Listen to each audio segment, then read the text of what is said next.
Welcome to the Movie Guys Live. My name is Chuck the Movie Guy, and we've got a great show for you today. Out in theaters tomorrow is Hotel Transylvania 3, Summer Vacation, and The Rock, Dwayne Johnson, has a new action film, Skyscraper, and it may surprise you to learn you may have already seen it. Details coming. Now, Skype lines are open if you would like to join the show. Just Skype username Chuck the Movie Guy, and you can ask questions, complain, or just look into my baby brown eyes and fall in love with me. Or not. Also, a big welcome to anybody who's watching on Twitch. Dual streaming, baby. And please, if you're watching on YouTube, I beg you, please subscribe. My mother needs an operation, and she told me the only thing that could make her feel better was if more people would subscribe to my channel. How can you say no to that? Now, joining us in a few minutes, as soon as we can prime away from the Vegas trip, is BFCA Vegas film critic Jeff Howard, and live from a hospital in Boston, where he donates his time drawing sketches for sick children. What did you do today? It's BFCA film critic Tim Estiloz. But first out in theaters is Hotel Transylvania 3 Summer Vacation. Now, the entire cast is back in this family-friendly monster sequel. This time around, the gang takes a little summer vacation on a cruise to the Bermuda Triangle on their way to the lost city of Atlantis. Now, while on the cruise, Dracula, voiced by Adam Sandler, gets a zing, which is the monster equivalent of love at first sight, with the captain of the ship, Erica, voiced by newcomer to the cast, Catherine Hahn. Now, chaos ensues as we find out the whole trip is a trap, as Captain Erica is actually a descendant of the Van Helsing family and the self-proclaimed nemesis of Dracula and the monster world. So, okay, here's my take on this movie. Now, when it started off, I had a couple of problems. Like, when Dracula finds out against his will he's going on this cruise, he goes, "But this is the same as our hotel, but on a cruise ship." Sorry about that.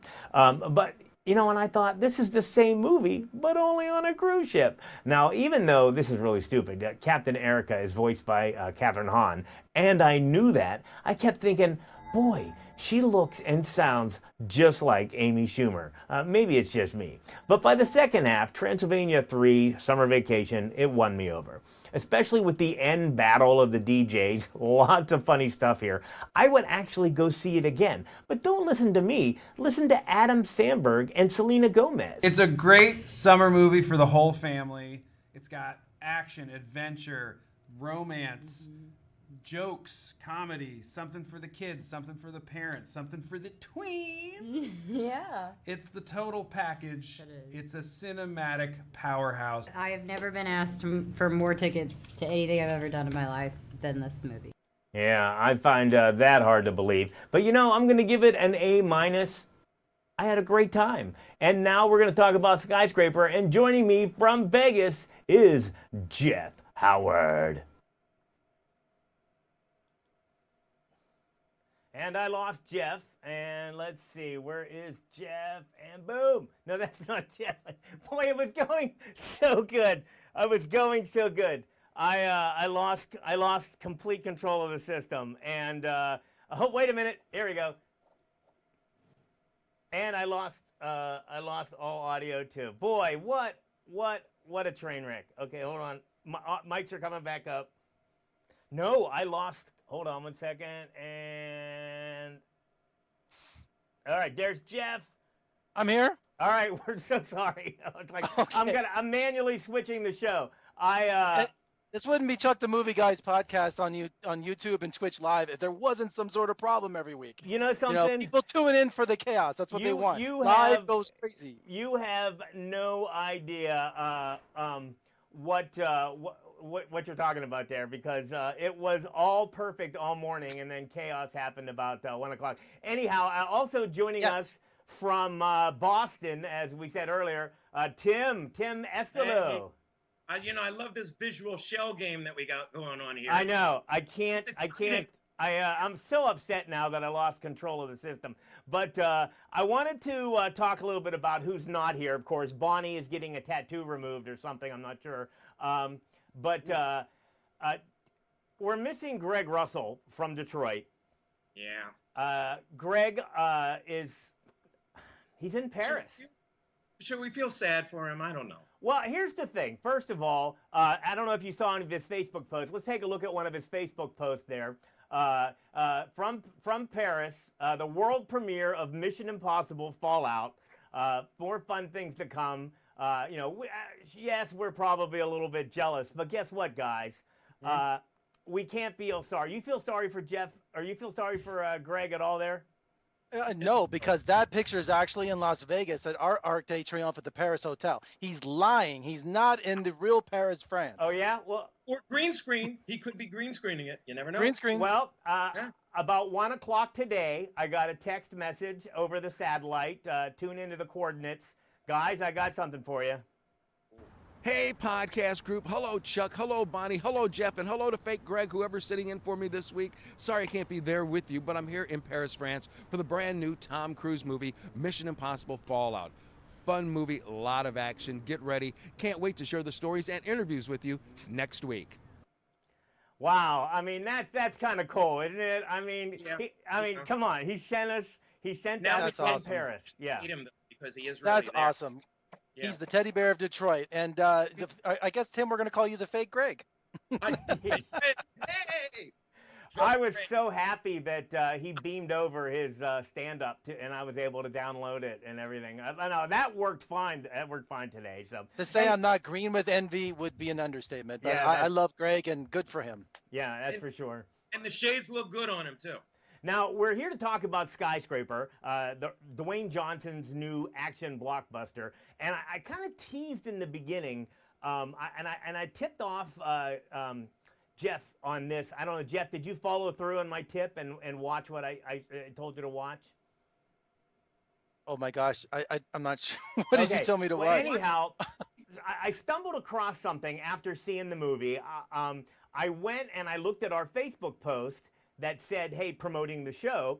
And lo and behold, there was the new trailer number 3 to the Yes. Skyscraper movie. So I decided, I'm going to watch this. And it is the entire movie. And when I say the entire movie, every major action scene in chronological order from the beginning all the way to the final, and they didn't show the big scene at the end of the movie, and I thought, oh my gosh, people have actually seen this movie if they saw that trailer. And I'm thinking, before we get into the movie, what we thought of it and the plot and all that, it's very important to say and to mention that this is an international production between the Rocks Company, between Universal Pictures, and the Chinese movie industry. And China has a horrible record of intellectual property rights. So I'm not surprised with this production. And not only that, we know that the Chinese box office is getting really close to the American box office, and those overseas dollars are super important to a lot of motion pictures now. And they're almost essential for Hollywood now to be a success, let alone anywhere in the world but China. And this is a co-production. So not only it takes place in Hong Kong, but also Chinese actors, subtitled. So I'm not a print of this, the final print of this movie escaped onto the internet because, China has the worst record for intellectual property. So yeah, it's pretty shocking, but I'm not surprised. yeah, Yeah, well, but it also brings up a point. I mean, so many of these movies these days, I hear many people who are going to the film saying that they really hate to watch the trailers in advance of going to it because it gives away the whole film. I mean, it's pretty much an increasing trend among many of these studios. yeah. Well, Absolutely. I'm fed up with it. I mean, I really am, because I try to, and it drives my wife crazy when when I'm at the movies and they show trailers beforehand. I close my eyes and I'll hum or I'll do something because I don't. I want to be. I love my favorite parts of being a critic is when we used to fly to LA or wherever, and they would show us this movie 3 weeks, a month early, and I wouldn't have a clue. I remember walking in to see Peter Jackson's King Kong and only accidentally seeing the movie poster before I went in and not having a clue what I was about to see. And because there's nothing better than being completely surprised. But when you see a trailer like Well, that's kind of a silly example, Chuck. Everyone knows King Kong. So going into King Kong without seeing the trailer is kind of like, okay, Well, duh. yeah, but It's like, I'm this is a new talking remake about- of Gone with the Wind. They burned Atlanta. But I you didn't know know what that. I mean. The special effects Yeah. involved and so forth. Sure. But You knew what you were in for. You just didn't Right. see the trailer for it. Exactly. And now I'm the same way. I stopped, and because of you mostly, I stopped watching trailers years ago. But now getting Movie Pass and seeing all these great art and independent films, I see so many of the same trailers, like that one with Melissa McCarthy where she plays that author that forges the letters. I think I've seen that trailer 15 times, and it's still 4 months away from coming out. What are they still Most of the showing? critics that are here in Boston, whether they're television or mainly print, they just make a rule: we don't want to see any of the trailers for the reasons that you guys have outlined, as well as myself. I mean, I want to be surprised, at least tease a little bit, but don't give away the. Yeah, I'm fed up. I just think we're purists, and most people love trailers. They don't care. They won't remember. But we're nitpicky critics, so I think, we see a trailer and we can analyze it and critique it. But the average film goer doesn't pay attention. They see 2 movies a month, and we see, 15? So. All right. So basically what we have here, though, Jeff, I'm going to have you do the brief synopsis, is basically it's a bunch of movies combined. Don't you agree? Well, it's 2 movies combined, essentially. It is Die Hard and, of course, The Towering Inferno. Can you see that? This is my special edition, which I haven't even opened yet because I have a couple of copies of it. And, going to this movie, I'm a disaster film fanatic. The first movie I ever saw in my life in the theater as a little boy was Poseidon Adventure. My dad took me to Earthquake. I saw Towering Inferno first run when I was 8 years old. So I had so much expectations for this movie. So The Rock is a special FBI agent who has a setback and a mission that where he lost his leg in an explosion. So the movie takes place 10 years later as he's a security consultant. So the biggest, most powerful office building in the world is opening in Hong Kong, and the billionaire that owns it hires the Rock security company to say, give me the green light that this building is A-OK. Here's all the systems.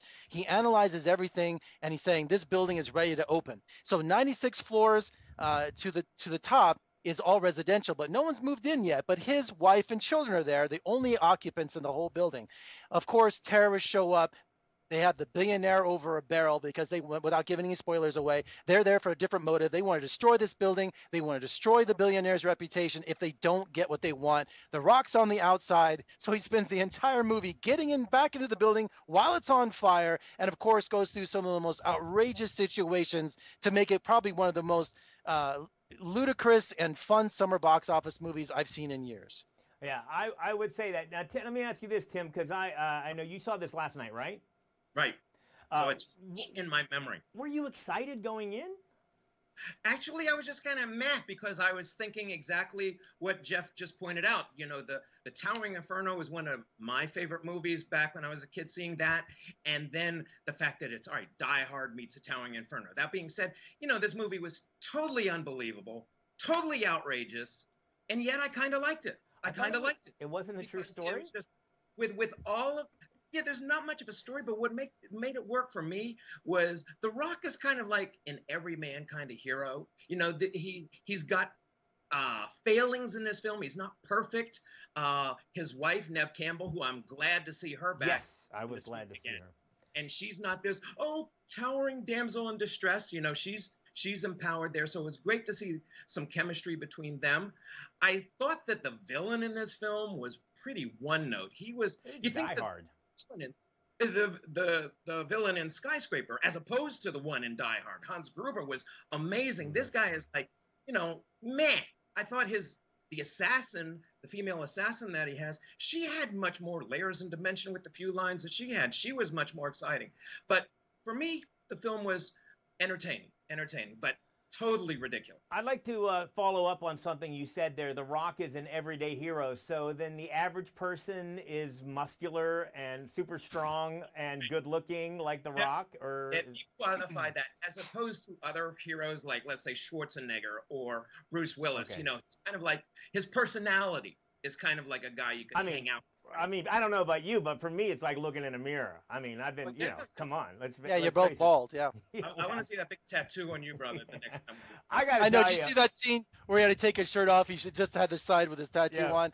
I think when Tim says he's an everyday man, meaning he's a family man. The motivation in this movie, from beginning to end, is save my wife, save my children, and he goes through some of the most ridiculous, implausible situations, hanging upside down 100 stories up. He's using his amputee leg, so he just has this prosthetic device that saves opening up a door to a secluded room, from saving him from hanging upside down, using it to pound the bad guys in the face. And not only that, the most incredible and dramatic uses for duct tape all the way through the movie. So he's climbing on the side of the building and he's using duct tape as suction cups. So I think you could analyze about 20 to 25 situations going, this is not realistic at all, but it's movie realistic, and you're cheering The Rock all the way through it. Yeah, well, I was going to say, for me, when you were talking about, I was looking all over the internet, and all you see is, of course, he does a big jump in this movie from a crane into the building, and people are analyzing it like, this is impossible. Engineers are, and you see all over the internet, you see their equations and how he can do it, and if you get the B-roll off the electronic press kit, you can see that actual stunt. It's all green screen, and when he's running and all of that on wires, so that's the most famous ridiculous kind of hook, as you could call it, to draw you into the movie. You mean The Rock didn't really jump on a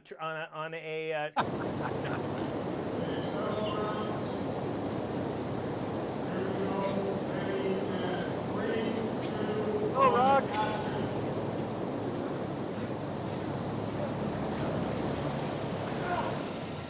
Very nice. Very nice.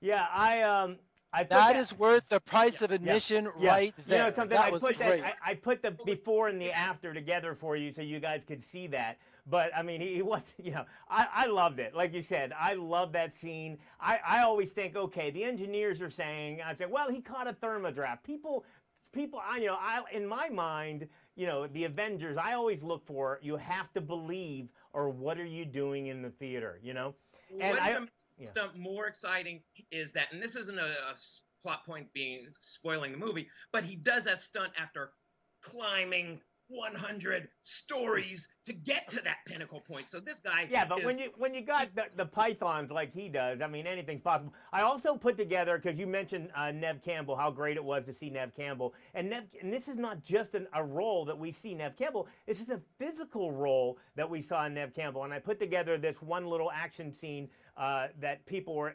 I heard people groaning when she takes on a bad guy in this movie, and I was just like, it just made me so angry. But take a look at this. Yeah. Don't be afraid to just pull in, like, basically. Listen to your mommy. It's okay, guys. Everything's gonna be okay. Just do exactly what I say.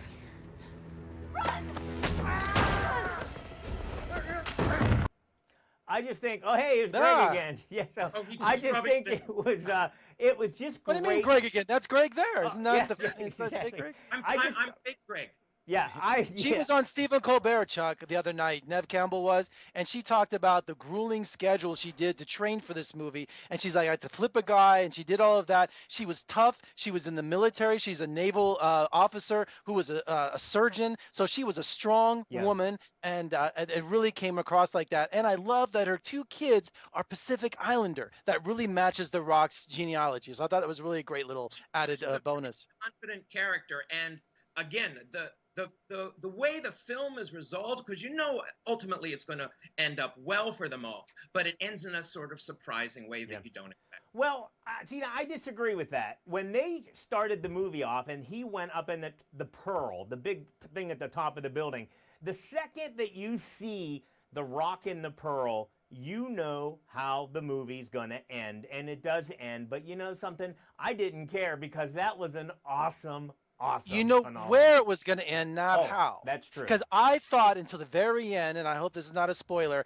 that they were going to take one of the bad guys that they shot in the Pearl, put on the parachute, and do this incredible jump. Oh, I see, thought he was going to never hold thought on that. to. Never Yeah, thought because that. there were all these parachutes laying around, the building's in flames. That's They true. disabled all the fire systems, so the only way out was to jump, right? Right. And I thought, okay, so he's gonna grab his daughter, put on that, hold on to daddy, here we go. And of course, that's not the ending at all. So Yeah. that really, I was like playing it out of my mind because there's 10 bad guys in the Pearl and 10 parachutes. Because they even make a point of that towards the end. That's true. Take off your parachute. Red herring. Another thing that I found interesting, which was part of the scenery, but a major part of it, was the building itself. I mean, as they were going up it and they're going in the elevators, and you see these large parks inside of this building, and a lot of the other special features in it. I mean, it was actually quite cool and plausible. I mean, you see some of those buildings in Dubai and elsewhere.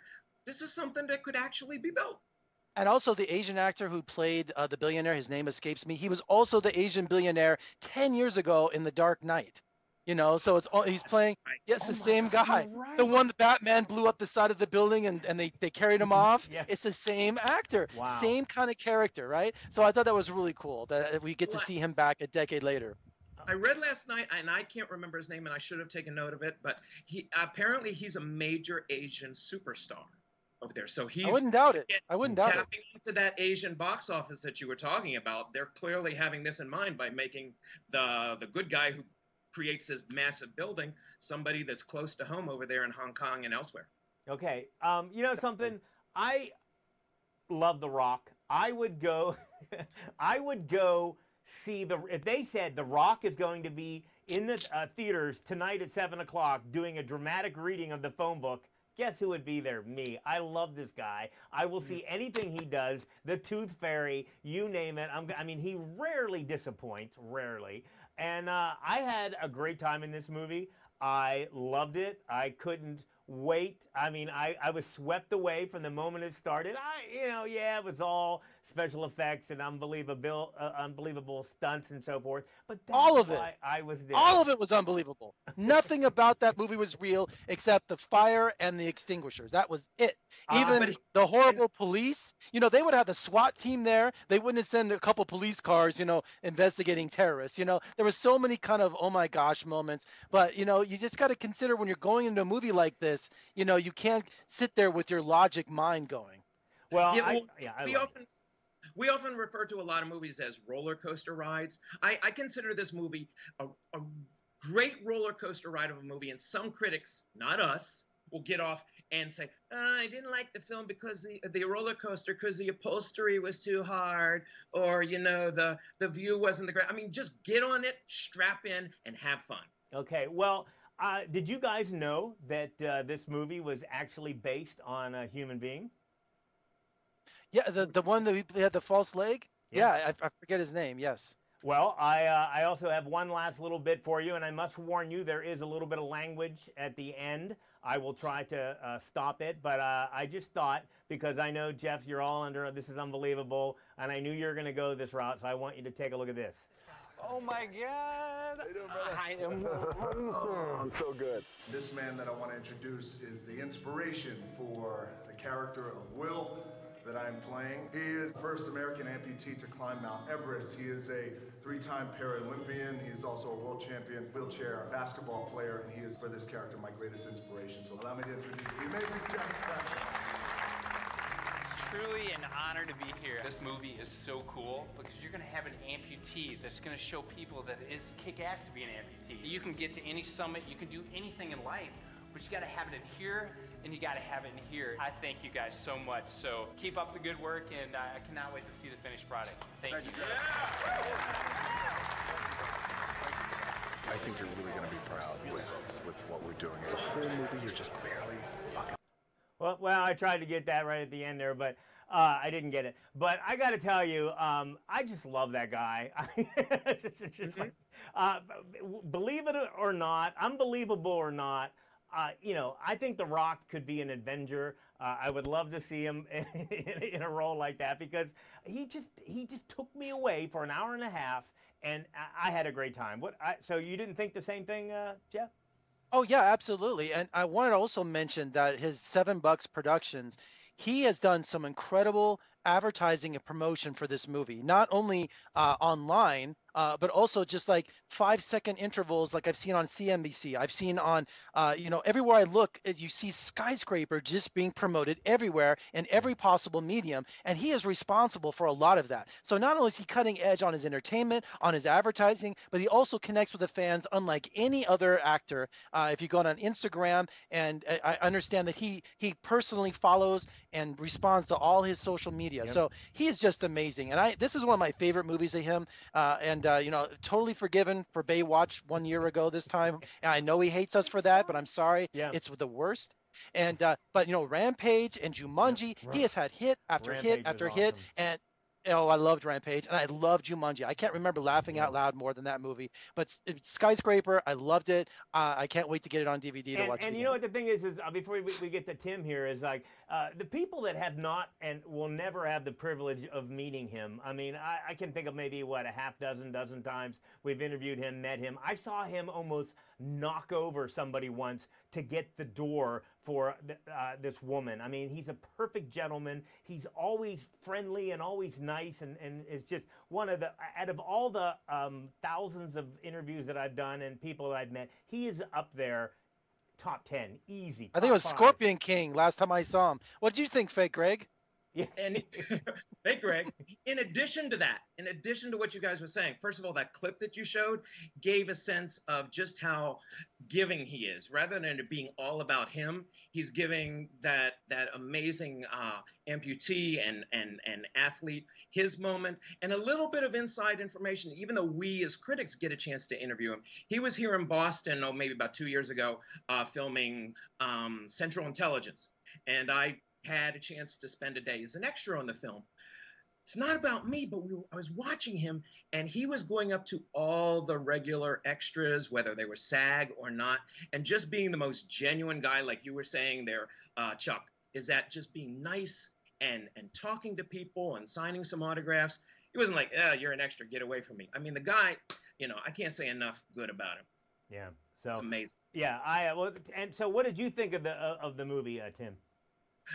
Again, it was just off the hook, unbelievable, but the combination of The Rock and Neve Campbell, and even the assassin that was the females, they kind of made the movie for me. So for me, I really enjoyed it. I really enjoyed it. I took myself out of the reality and embraced the unreality.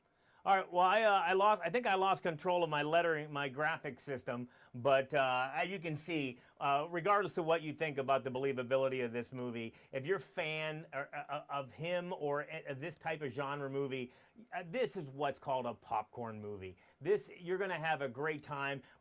Rarely do we ever get to say this is worth your $10 or whatever a ticket price, because you're going to have a good time. Don't get into the logistics of how many feet he jumps or falls or climbs or so forth. Just go, have a good time, and just imagine, yourself in that situation, because that is, as Tim said, the every guy protecting his family, and it is great to see an amputee just kicking the butt off of everybody. So